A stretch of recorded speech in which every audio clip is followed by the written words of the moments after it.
depression, grief, childbirth, raising kids, messy breakup or divorce, health issues, burnout, weight gain, just generally stuck and unmotivated. Any of that apply to you? Me too.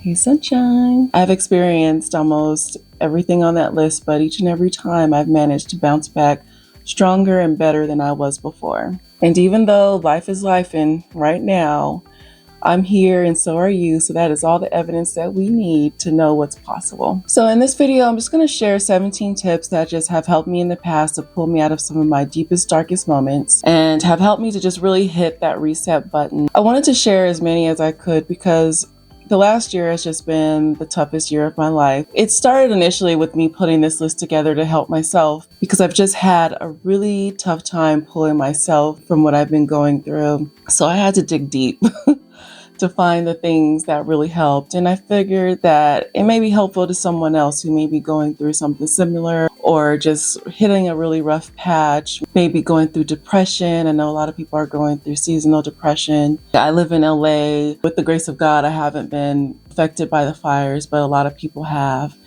And it's just a really hard time. We've had a change of guard recently.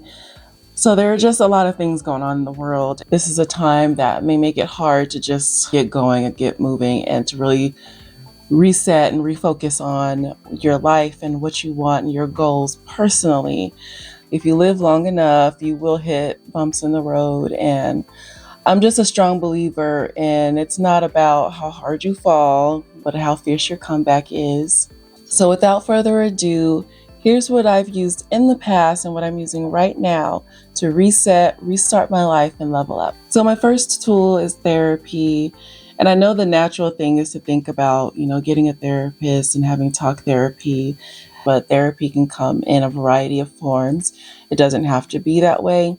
I definitely feel like if you've never had therapy before and you don't have a lot of awareness about yourself and have talked through a lot of your traumas and issues, I definitely highly recommend therapy because when we just tuck things down and we don't really have that awareness and have that discovery of ourselves, it's going to come up at some point. You don't want all of your trauma and pain to come up in destructive ways later on in life. There are a lot of therapists on YouTube that I love to listen to myself that really opened my eyes to a lot of things because I've had therapy and I actually went through a few different therapists. Each one of them fit a different purpose at that time of what I needed. I have a pretty good awareness of myself and what my issues are. And one of the things that I've learned, therapy isn't always going to be the thing that helps. It's really a great discovery tool and just to talk through things. But sometimes talk therapy, you can over talk your issues and then you need action. So I feel like therapy is a good thing just to help you see things differently. And there are so many different therapies. There's self-help books, there's videos, there's art therapy, there's dance therapy. There's so many different modalities of therapy that you can do. You just have to find what it is that works for you and what you feel that you need right now that's going to be the most helpful. And sometimes you don't know what that is. Sometimes you have to explore and try different things to find what works for you. My second tip or tool is to prioritize rest. I can't even emphasize how important rest is and getting the proper amount of sleep, getting that deep sleep in, and that usually comes at the end of your sleep spell. And that's one that I'm struggling with right now is getting that deep sleep. And then just the best thing about prioritizing rest is getting into a routine. Start a realistic and a simplistic routine because if it gets too elaborate, then you probably won't stick to it if you're like me. I found that the best thing that works for me is to have a slow morning and a slow night routine. I know some people say, jump out of bed and do all the things, but that just does not work for me. Getting to know myself, I've learned what time of the day is more optimal for me, the time of day that I'm more motivated, more focused, and that's just not early in the morning. I typically will get up about 5 or 6 a.m., but I'm not super active at that time. My cognition is not kicked in. So I'll do like more of the dumbed down things. I used to get up and then I would have caffeine first thing, and that's because that's what I needed at the time. Um, I was going through a lot. It was really fresh, and I was having a really hard time getting out of bed. So I really needed something to, just to get me going in the day. Now I try not to do the caffeine because I know it's not good for cortisol levels and stuff like that. So I'll get up and I'll drink warm lemon water, which is really good because it's super cold in the morning. And then I'll walk on my walking pad, and I'll usually do that for 30, 45 minutes. And I'll maybe do a little bit of reading. I may watch some YouTube videos about health stuff, but like something that's enriching for me. Like I try not to watch my junk stuff first thing in the morning. I try to watch things that are more of like self-help and that are affirmative and positive for my life. And then it helps motivate me and inspires me to be productive with my day. So that's kind of like what my morning routine is. And then of course getting dressed and doing all those things, and then I start work. Then my third tool is journaling. There's no right or wrong way to journal. You just have to figure out what is best for you. Some of the things that I like to journal is gratitude, writing down the things that I'm grateful for, my dreams, manifestation, my goals, my feelings at the moment, intrusive thoughts. I found that writing down my intrusive thoughts is so helpful psychologically for me. It kind of releases them from my mind. And then my fourth tool is a change of environment. Travel, take a vacation, like weekend getaway if you can afford it. My birthday last year, which was December 7th, me and my daughters went down to Mexico, and it was just a really tough time because my mom had, just passed at the end of September, and it's the holidays. We're really big on holidays and spending Christmas together, and we just knew that things were going to be different this year. We wanted to just get away, so we went down to Mexico and just had a beautiful trip. We were able to hear the waves from the water and have a view of the water from our room. Connecting to nature, that just brings peace to your body and your mind. And for me, like, I love nature. People will say, go out and touch grass. Well, I'm allergic to grass. If I go and touch grass, I'll start sneezing and my eyes start watering and I'll start going crazy. So more of my connecting with nature is water. I love water. I love the beach, sound of waves. So I highly recommend finding your nature and what resonates with you. And it just did something, really beautiful. Like I'll show some shots of our trip. I had started vlogging and decided that I didn't really want to do it anymore because I really just wanted to be with my daughters, and we still did some recording just for our family to have some of those memories, but I really just wanted it to be a time to love on them and just be their mom. It was just a beautiful time, like just talking to each other, loving on each other, showing each other how grateful we are to be with each other and have that time and be in that moment. Was just really important. So I kind of axed the vlog and just did a little bit of filming, but not too much. I just wanted to prioritize them. But anyway, I'm going off on a tangent, but a change of environment can be something so beautiful and healing and motivating, and really a great jumpstart to getting into resetting yourself. And then another thing that you can do if you can't just get away is changing your physical environment, just decluttering, cleaning your space.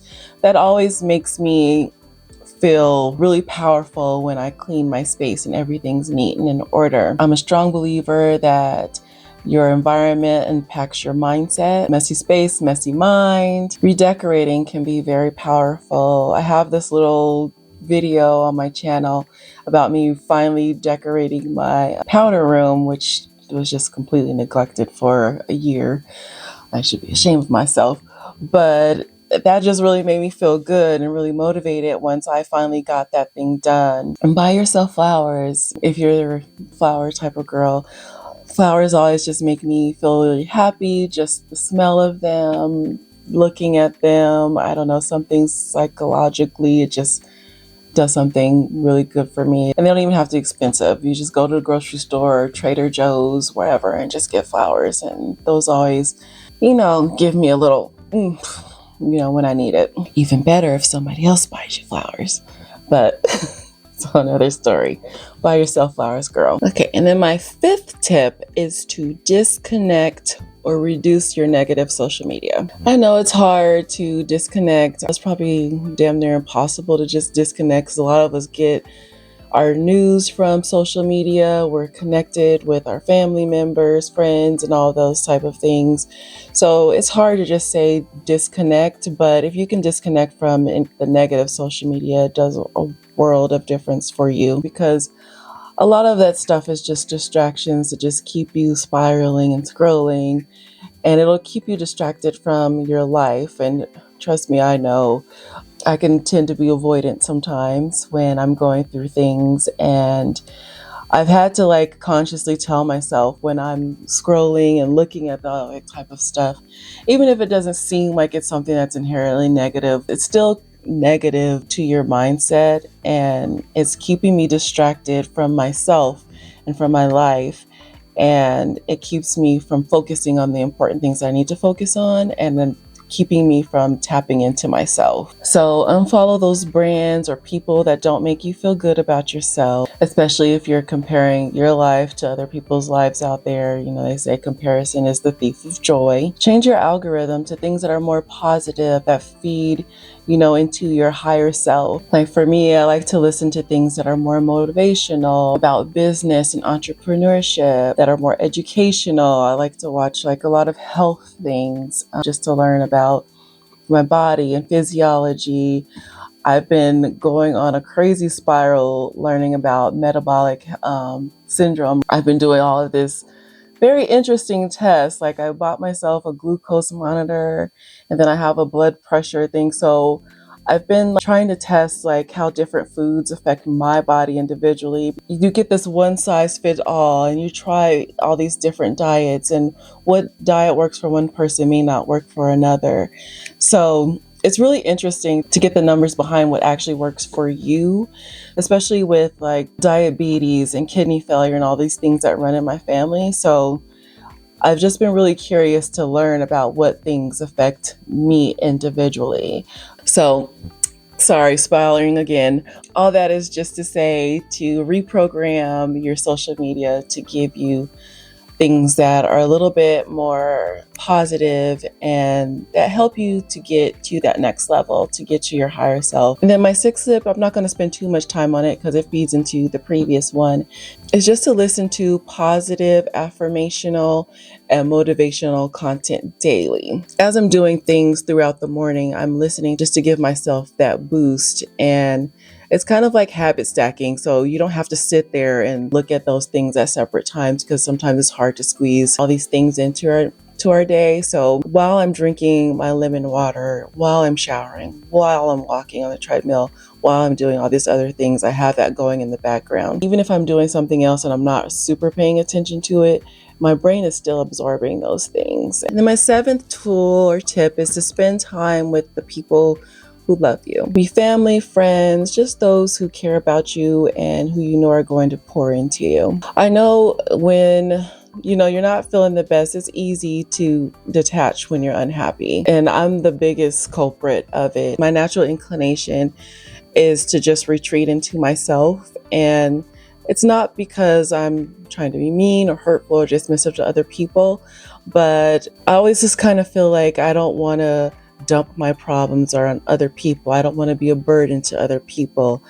And those go back to childhood wounds. So again, back to therapy. If you haven't explored that, I highly recommend, because it'll help make sense with some of the things and your natural inclination of how you handle things in life. So I have to challenge myself, and I challenge you to challenge yourself, that when your natural inclination is to retreat, to spend time with those that you love. And it doesn't have to be any big elaborate things. You can start small. Just start with the people that you are closest to and feel the most comfortable with. When I'm in super retreat mode, I don't feel like going out and being super social. So that's the times when I really just take the baby steps to where I'm just with the people that I feel the most comfortable with. I don't have to put makeup on. I don't have to get dressed. I can look as bummy as hell.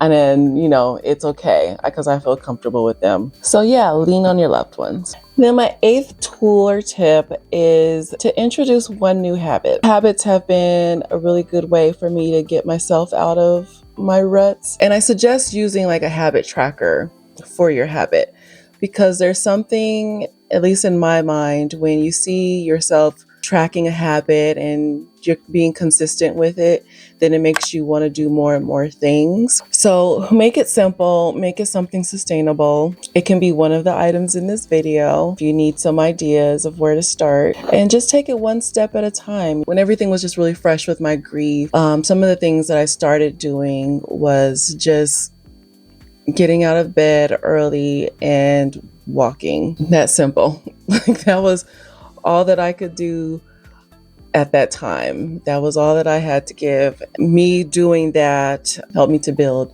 and do more things. Just depends on where you are. If that's where you are, you're feeling that down and just getting out of bed is hard, just get out of bed.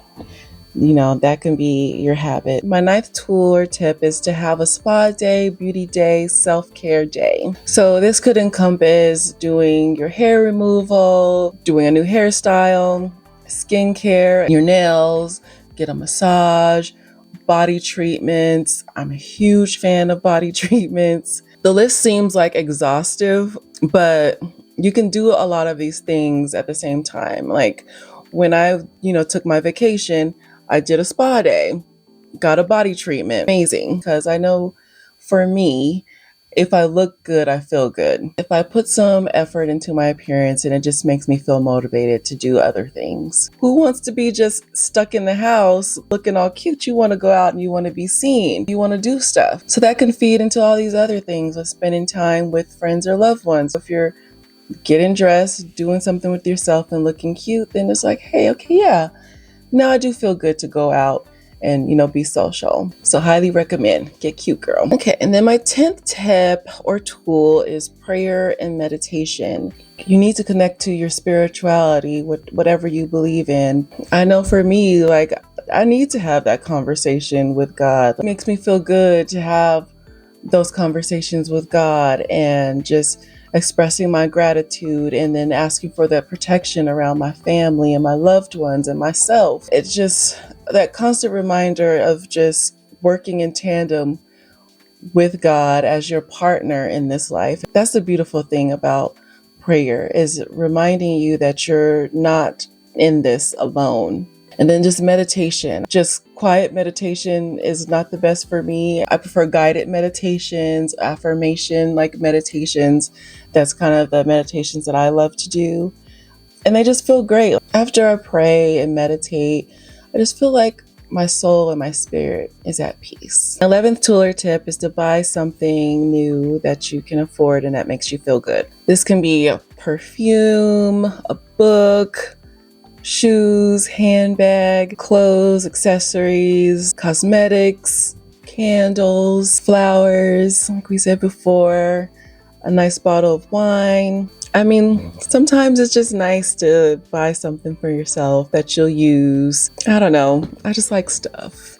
So I figured I'd throw that one in there, because buying things that I like, that make me feel good, makes me happy. So I figured that probably works for other people too. Since we are in a consumer society and everyone loves to shop, I do not condone breaking the bank. Strong emphasis on something that you can afford that makes you happy. My 12th tool or tip is to start moving your body. So one of the big things about not having motivation or having troubles with executive function and stuff like that is not having that dopamine hit, or from getting it from sources that are not very productive for you. And exercise can be really powerful to giving you that motivation through those dopamine hits and endorphin releases. I don't know all the scientific language, but I know that exercise is really helpful with motivation scientifically. So start easy and at your fitness level. Don't go hard. I've had to learn that the hard way multiple times. I'll get like really excited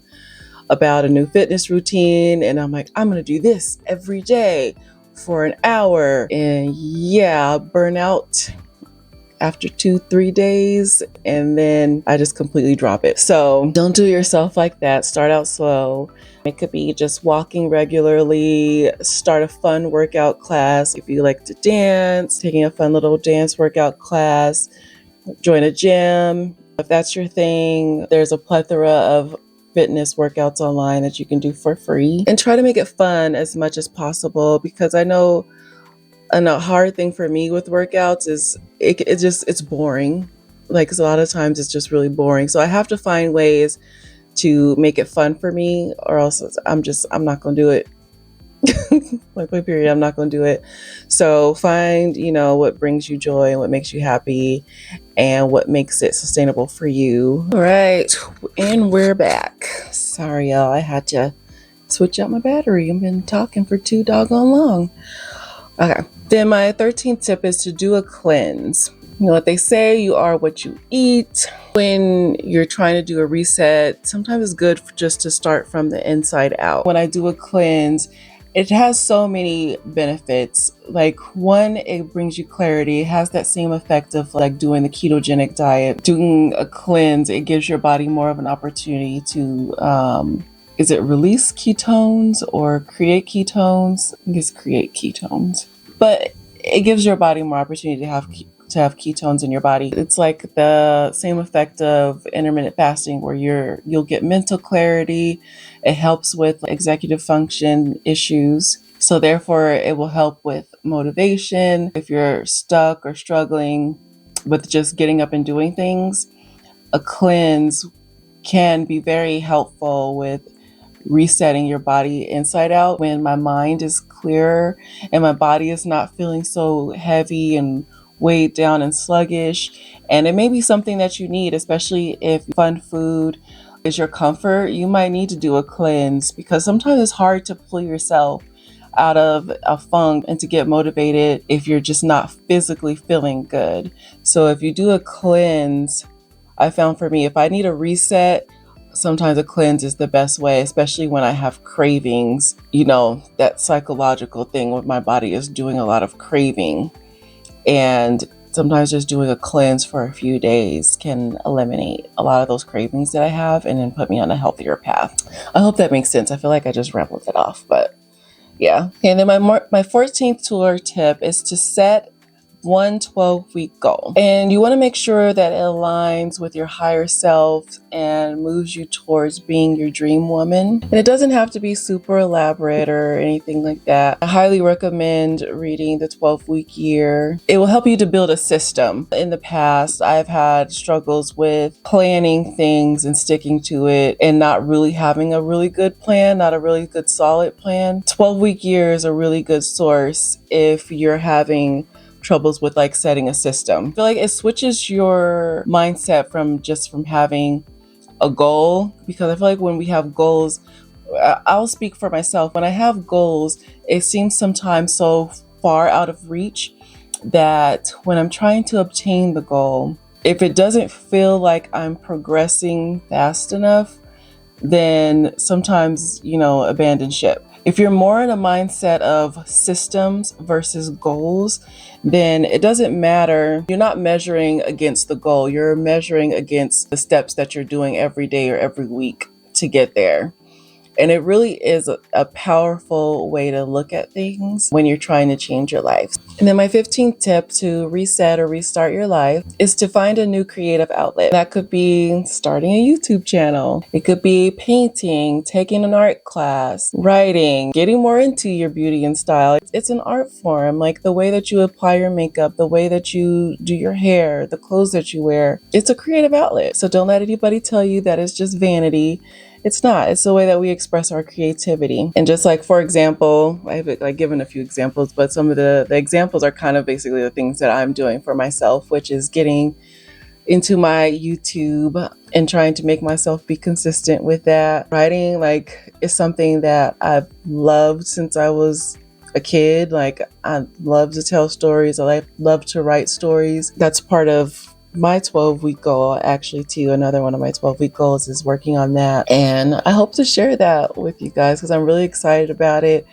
I love it. I can just get lost in writing, if there is something creative that you love, and if you can find something that you just completely lose time and it just makes you feel great, like throw yourself in. Tip number 16 is to plan ahead. And the reason why you're planning ahead is so that you're not scrambling last minute. You're not just winging it. You're not doing all these things that throw you off your game and destroy your consistency. It's like I say, you fail to plan, you plan to fail. Plan out those time consuming tasks, because if you're like me, you think, oh, this is just going to take me an hour or two, and then next thing you know, it's 6 hours. So you want to plan out those tasks. You want to plan out your meals. If you're the type of person that you don't have time to be cooking every day, plan out your meals if you need to get a meal plan service. If you're the type of person that it takes you forever to find an outfit, plan it the day ahead. Live your life through a schedule. If you're like me, you'll get so wrapped up in other things in life, work, being, busy, you'll lose track of all those priorities and things that you need to do, and you need some sort of organization. Live your life through a schedule. Like if it's not on my calendar, it doesn't exist. As we get older, I don't have the brain capacity to sit there thinking about stuff like that. So yeah, have a schedule, have a calendar, and plan ahead. This video was long, way longer than I expected to be. I'm sorry. But number 17 is to romanticize your future self. In everything you do, like envision your higher self and think about what would she do. I have gotten into doing 2 vision boards because there are things that I want that are more immediate, and then there are things that I want my long-term vision to be. I found it to be just very helpful to separate the two, because my natural inclination is to go to the big goal, the big dream, the big vision. I kind of have to scale things down for it to feel more attainable and realistic for me. So I have like my big vision goal of like what I imagine my life to look like in 5-10 years. And then I have a vision board that's just 1 year, and this is just the things that I want to obtain in the immediate future. The hard part is separating your mind from, okay, if I do this step, I'm going to have this outcome. And sometimes life does not work that way. A lot of times when you have really big, lofty goals, it doesn't work that way.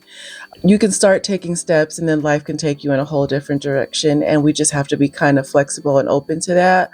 So instead of I need to do A, B, C to get to Z or whatever, do systems, because as long as you're taking steps, you're working the system, you're going to go somewhere. You're not going to be stagnant. You'll get closer to where you want to be. That's a big mindset shift, is just to be open to that. For example, is if you want to make a certain amount of money, say I want to be a millionaire. Who doesn't want to be a millionaire? And if you're trying to set goals to be a millionaire, it's like one of those things where you can't really set a timeline on it. So you can't say, okay, in 12 months, I'm going to be a millionaire. Not that it can't happen. It could happen sooner. It could happen longer than that time. So it's more important to set systems in place to open yourself to those opportunities to bring in abundance to your life, versus being really rigid about getting there. Because if you don't get there in that allotted amount of time, then you're more likely to abandon the goal, versus if you're measuring yourself against the steps that you're taking, then you're more inclined to stay on course. We don't always need to know each and every step of the way and how we're going to get there.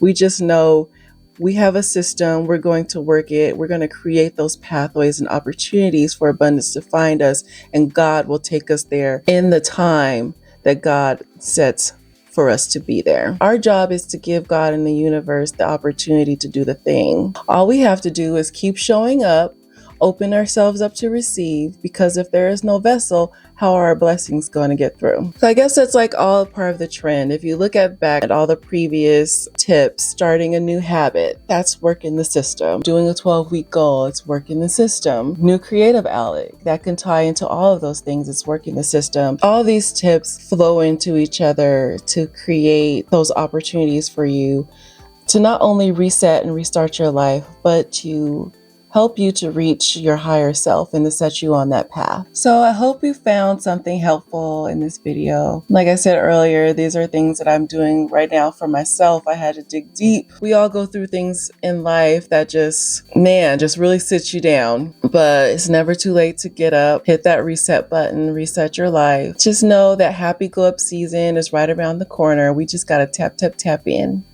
So thank you for watching, and bye.